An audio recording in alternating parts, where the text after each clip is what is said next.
Good morning students, my name is Simranjit Kaur and I will teach you subject personal computer.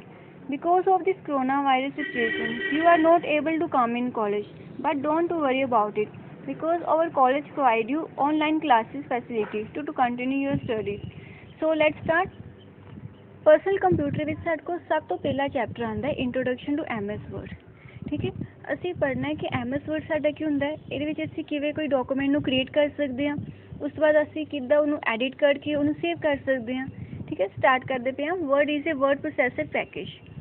Package ਦਾ meaning ਕੀ ਹੁੰਦਾ ਹੈ? Combinations of lot of items. ਇਸ ਤਰੀਕੇ ਨਾਲ ਤੁਹਾਨੂੰ ਦੱਸਿਆ ਕਿ ਵਰਡ ਪ੍ਰੋਸੈਸਰ ਤੁਹਾਡਾ ਇੱਕ ਪੈਕੇਜ ਹੈਗਾ, ਕਿਉਂਕਿ ਅਸੀਂ ਕੀ ਕਰ ਸਕਦੇ ਇਹਦੇ ਵਿੱਚ ਕੋਈ ਵੀ ਡਾਕੂਮੈਂਟ ਨੂੰ ਕ੍ਰੀਏਟ ਕਰ ਸਕਦੇ ਹਾਂ, ਕ੍ਰੀਏਟ ਕਰਨ ਤੋਂ ਬਾਅਦ ਉਹ 'ਚ ਆਪਾਂ ਅਪਡੇਸ਼ਨ ਪਰਫੋਰਮ ਕਰ ਸਕਦੇ ਹਾਂ, ਉਹਦੀ ਫੋਰਮੈਟਿੰਗ ਕਰ ਸਕਦੇ ਹਾਂ। ਠੀਕ ਹੈ, ਲਾਸਟ 'ਤੇ ਅਸੀਂ ਉਸ ਚੀਜ਼ ਨੂੰ ਪ੍ਰਿੰਟ ਕਰ ਸਕਦੇ with the help of your computer. ਇਸ ਕਰਕੇ ਸਾਨੂੰ ਕਿਹਾ ਹੈ ਕਿ Word is a word processor package. Word processing is a special technique to create, edit and print document with the help of your computer. Word processor enable you to create a document, store it electrically on a disk, display it on a screen, modify it by entering the commands and characters from the keyboard and print it on a printer. Yes, ਹੁਣ ਦੱਸੇ ਕਿ ਮੰਨ ਲਓ ਮੈਂ ਕੋਈ document ਨੂੰ create ਕੀਤਾ ਹੈ। ਕ੍ਰੀਏਟ ਕਰਨ ਤੋਂ ਬਾਅਦ ਮੈਂ ਚਾਹੁੰਦੀ ਕਿ ਮੈਂ ਆਪਣਾ ਡਾਟਾ ਆਪਣੇ ਕਿਸੇ ਵੀ ਡਰਾਈਵ 'ਚ ਸੇਵ ਕਰਾਂ ਜਾਂ ਫਿਰ ਡੈਸਕਟਾਪ 'ਤੇ ਸੇਵ ਕਰਾਂ, ਦੈਨ ਅਸੀਂ ਉਹਨੂੰ ਈਜ਼ਲੀ ਸੇਵ ਕਰ ਸਕਦੇ ਹਾਂ। ਠੀਕ ਹੈ, with the help of your various commands. ਸਾਡੇ ਕੋਲ ਅਲੱਗ-ਅਲੱਗ ਕਮਾਂਡਸ ਹੁੰਦੇ ਨੇ, ਆਪਾਂ ਉਹਨੂੰ ਯੂਜ਼ ਕਰ ਸਕਦੇ ਨੇ।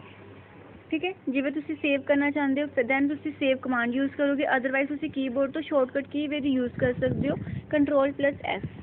ਠੀਕ ਹੈ, ਜੋ ਤੁਸੀਂ ਸਾਰੀ ਅਪਡੇਸ਼ਨਸ ਪਰਫੋਰਮ ਕਰ ਲਈ ਦੈਨ ਤੁਸੀਂ ਆਪਣੇ ਡਾਟਾ ਨੂੰ ਪ੍ਰਿੰਟ ਕਰ ਸਕਦੇ ਹੋ with the help of your printer. Clear?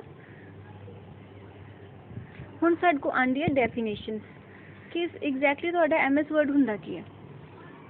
ਜੋ ਤੁਹਾਡੀ ਇੰਟਰੋਡਕਸ਼ਨ ਸੀ ਇਸੇ ਚੀਜ਼ ਨੂੰ ਉਹਨਾਂ ਨੇ ਸਮਰਾਈਜ਼ ਕਰਕੇ ਛੋਟੀ ਜਿਹੀ ਡੈਫੀਨੇਸ਼ਨ ਬਣਾਈ ਹੋਈ ਹੈ।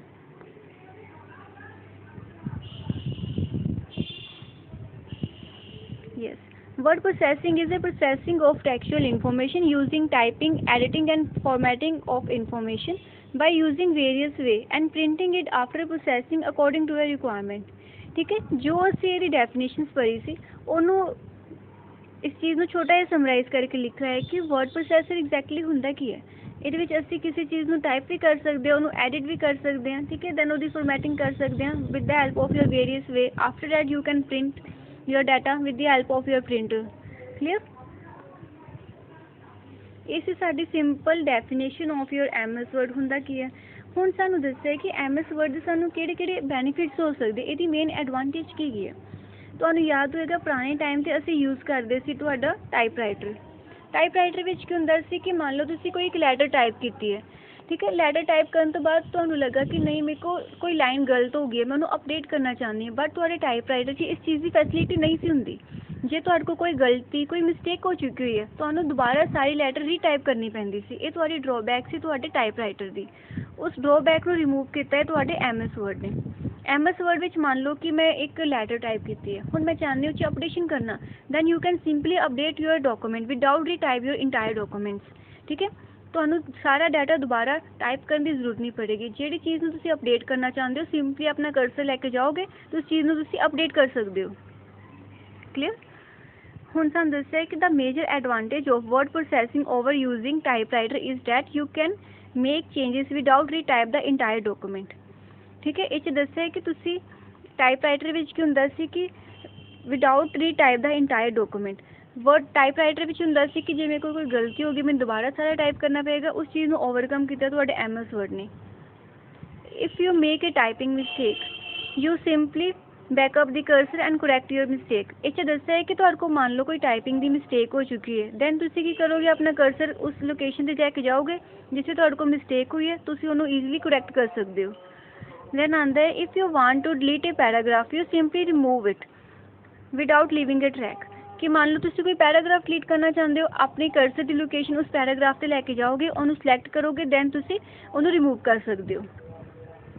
It is equally easy to insert a word, sentence, paragraph in the middle of the document. ਹੁਣ ਇਹ 'ਚ ਦੱਸਿਆ ਹੈ ਕਿ ਤੁਸੀਂ ਮੰਨ ਲਓ ਕਿ ਸਾਰਾ ਡਾਟਾ ਆਪਣਾ ਕੰਪਲੀਟ ਤਿਆਰ ਕਰ ਲਿੱਤਾ ਹੈ, ਬਟ ਹੁਣ ਤੁਹਾਨੂੰ ਲੱਗਦਾ ਹੈ ਕਿ ਮੈਨੂੰ ਆਪਣੇ 2 ਪੈਰਾਗ੍ਰਾਫ ਤੋਂ ਬਾਅਦ ਕੋਈ 3rd ਪੈਰਾਗ੍ਰਾਫ ਮੈਂ ਐਂਟਰ ਕਰਨਾ ਚਾਹੁੰਦੀ ਸੀ। ਤੁਸੀਂ ਕੀ ਕਰੋਗੇ, ਸਿੰਪਲੀ ਆਪਣੇ ਕਰਸਰ ਦੀ ਲੋਕੇਸ਼ਨ ਉਸ ਪੋਜੀਸ਼ਨ 'ਤੇ ਲੈ ਕੇ ਜਾਓਗੇ, ਐਂਟਰ ਪ੍ਰੈਸ ਕਰੋਗੇ ਤੇ ਆਪਣਾ ਡਾਟਾ ਜੋ ਤੁਸੀਂ ਟਾਈਪ ਕਰਨਾ ਚਾਹੁੰਦੇ ਹੋ ਉਹ 'ਚ ਤੁਸੀਂ ਟਾਈਪ ਕਰ ਸਕਦੇ ਹੋ, ਚਾਹੇ ਤੁਸੀਂ ਤੁਹਾਡਾ data middle of the document ਕਿਉਂ ਨਾ ਹੋਵੇ, ਤੁਸੀਂ ਉਹਨੂੰ ਵੀ ਕ੍ਰੀਏਟ ਕਰ ਸਕਦੇ ਹੋ। ਠੀਕ ਹੈ, ਇਸ ਚੀਜ਼ ਨੂੰ ਤੁਸੀਂ ਇੱਥੇ ਤੱਕ ਟਿਕ ਕਰ ਲਓ। ਤੁਸੀਂ